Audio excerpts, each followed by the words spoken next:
ایک شخص نے اپنی بیوی کو بچوں کے سامنے بڑی بے دردی سے مارا۔ بچے یہ منظر دیکھ کر خوف زدہ ہو کر رونے لگے اور ماں بھی بچوں کو سینے سے لگا کے ان کو سمجھاتے ہوئے رونے لگی۔ اس کا رونا دیکھ کر شوہر نے ایک اور زوردار تماچا بیوی کے چہرے پر لگایا تو بیوی کہنے لگی کہ میں اپنے بچوں کی وجہ سے رو رہی ہوں، لیکن اب میں تمہاری شکایت کروں گی۔ شوہر کہنے لگا کہ کس سے شکایت کریں گی؟ میں تجھے جانے ہی نہیں دوں گا۔ کہا کہ میں پھر بھی رابطہ کروں گی۔ سارے دروازے وہ شوہر بند کر دیتا ہے اور جب وہ کہتی ہے کہ میں پھر بھی رابطہ کروں گی تو وہ کہتا ہے کہ تیرا موبائل تو میرے پاس ہے، اب تو کیسے رابطہ کرے گی؟ تو وہ بیوی کہنے لگی کہ دروازے تو نے بند کر دیے، تو نے موبائل میرا لے لیا، لیکن میں پھر بھی تیری شکایت کروں گی۔ اس نے کہا کہ دیکھتا ہوں میں تو کس سے شکایت کرتی ہے اور کیسے گھر سے باہر نکلتی۔ وہ اٹھی اور غسل خانے میں چلی گئی۔ جیسے وہ غسل خانے میں گئی تو شوہر یہ دیکھ کر یہ سوچنے لگا کہ کہیں ایسا نہ ہو کہ غسل خانے کی کھڑکی سے باہر نکل کر وہ کود کر چلی جائے۔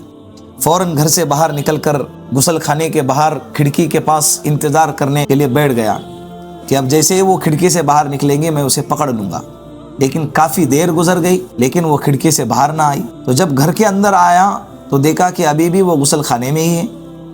تھوڑی دیر کے بعد وہ غسل خانے سے باہر آئی اور غسل خانے سے باہر آنے کے بعد وہ کہنے لگی کہ تم نے دروازے تو بند کر دیے، موبائل تو لے لیا، رابطے کے ذرائع سارے ختم کر دیے، لیکن میں جس سے شکایت کرنے والی ہوں، جس سے میں رابطہ کرنے والی ہوں، اس سے رابطہ کرنے کے لیے تمہارے موبائل کی، تمہارے اسباب کی مجھے ضرورت نہیں ہے۔